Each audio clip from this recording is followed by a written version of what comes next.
Hey guys, welcome to my channel. It's Serena, and today we are going to be talking about gap years. I got some questions from you guys on my Instagram because I guess it's becoming pretty common in this day to take a gap year. And so that's what we're gonna do today. I've written down some words of wisdom that I hope can help you. If you saw my last video, you might know that I just moved back to New York. I'm in Brooklyn. I don't really know why I thought this was gonna be such a good, quiet location. I was gonna try to go to the park, but that includes bike riding, and this was just stepping outside. My bedroom isn't done yet. I'll do a room tour, or at least start using it once it's done. But for now, we are gonna be outside and enjoying this beautiful sunlight on this quiet street. I haven't really seen anyone outside yet, so it's really chill. It's 10:16 a.m. and it's Labor Day weekend. So without further ado, let's get into some advice. Part one of this video is gonna be about some questions that I got surrounding the stigma that a gap year isn't the right decision.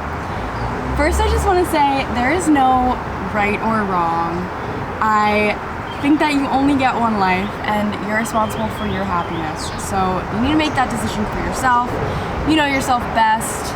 Stigma can be hard to deal with, but so can sacrificing yourself and dealing with those emotions that come along with that.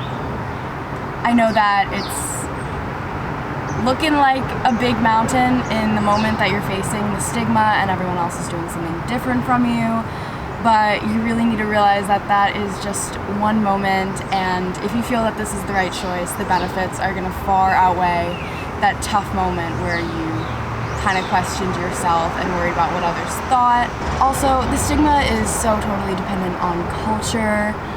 It's viewed positively by Europeans, it's really common there, and in other places in the world that just aren't the US, as well as a lot of employers definitely take a favorable view of the gap year, and I guess just kids who are self-starters and make decisions for themselves and think for themselves, and I think that can never be a bad thing.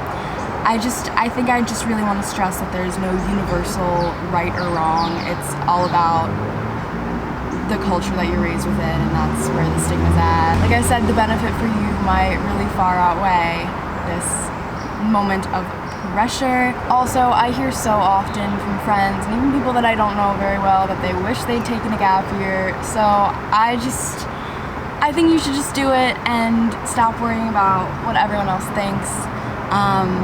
Like I said, you get one life, you're responsible for your happiness. You will face no stigma on this channel for any of your decisions. So don't listen to the people who are being closed-minded. All right, part 2 and 2.5 is about feeling fulfilled and then feeling productive and getting something out of the experience. So we're gonna start with feeling fulfilled. First, I'm gonna say, do what you want. This is the time to venture out and explore things that you think you might be passionate about or that you already know you really enjoy. Make a schedule, make a life for yourself that you want to wake up to every day. Just starting with that day by day.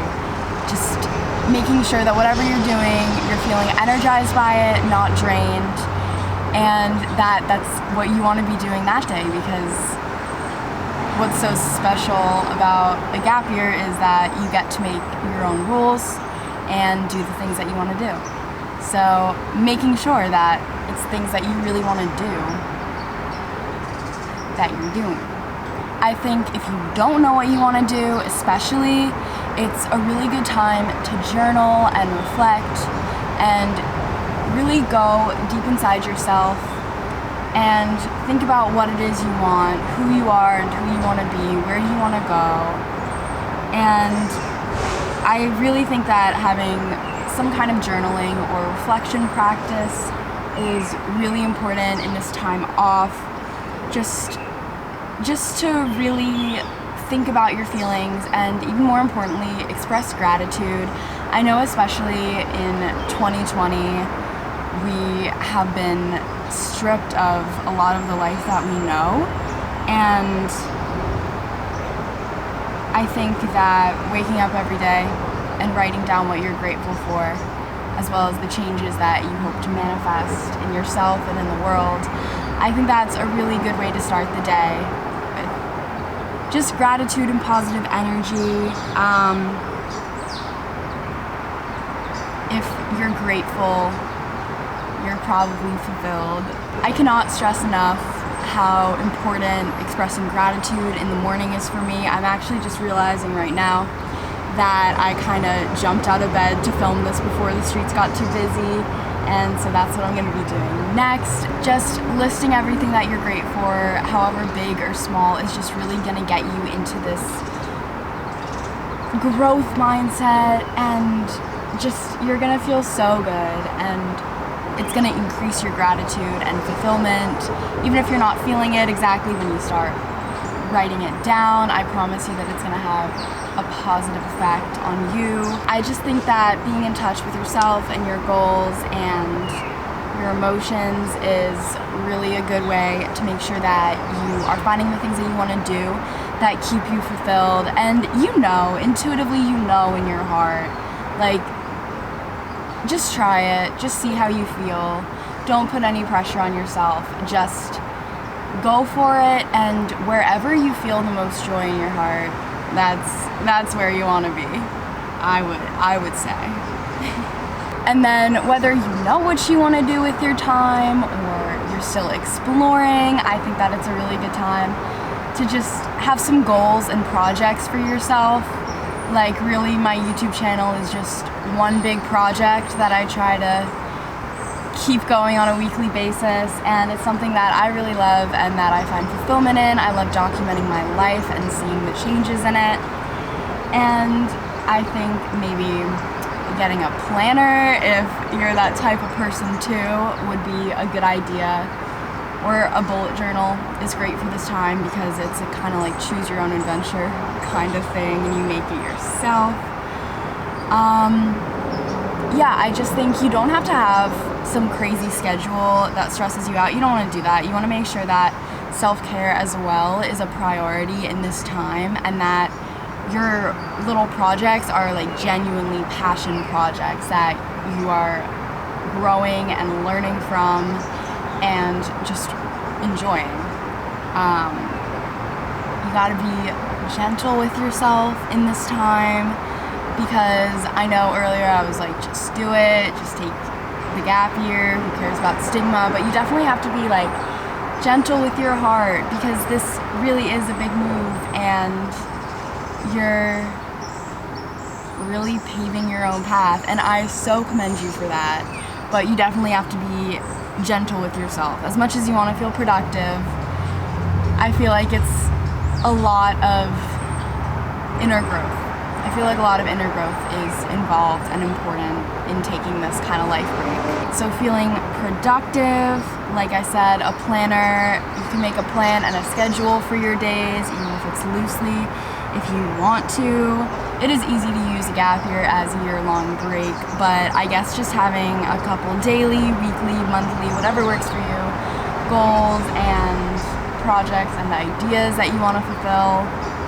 But genuinely, like I said, genuinely things that excite you, that you want to do, that don't feel exactly like work. That's what you want. And then I also think it's important to get up in the morning or whenever you wake up and get outside and get active a little bit. My teacher in India was telling us about this whole thing, like we don't have to get more than 5 hours of sleep as long as we get up early and rise with the trees, because something about the sunlight is the most strong because of the chlorophyll. And I haven't taken biology in 6 years, but what he was saying at the time made sense. So I guess getting up early if you can. I mean, like 10 is, I'd say 10 is really, it's like 10:30 right now. And also just doing some kind of form of activity that you enjoy. For me, I really am not into like cardio or gym stuff. I don't even know if gyms are open right now or where in the world they're open, but I like strictly do dance or yoga as my form of exercise, and that's okay. Just doing exactly what you want to do, because I really do find that it makes a difference when I get up and move my body as opposed to when I don't. So I feel like that'll help you feel energized and able to be productive. All right, and now we are on to part 3, which is all about money, how to afford it, how to plan, how to save with money, as well as tips for cheap travel. Okay. So I wrote in all caps, save as much as you can, cut other spending. This is the big one. I really do think taking a gap year after high school is such a great time, because before that, when you're saving up, you're not really paying as many expenses as you might be paying when you're in college and graduating college, debt and all that. Wherever you are, cut everything that isn't an essential. Cut spending on clothes. Try not to eat out. Whatever isn't a necessity, realize the value of that same amount of money in travel or just time off. Save now and enjoy later.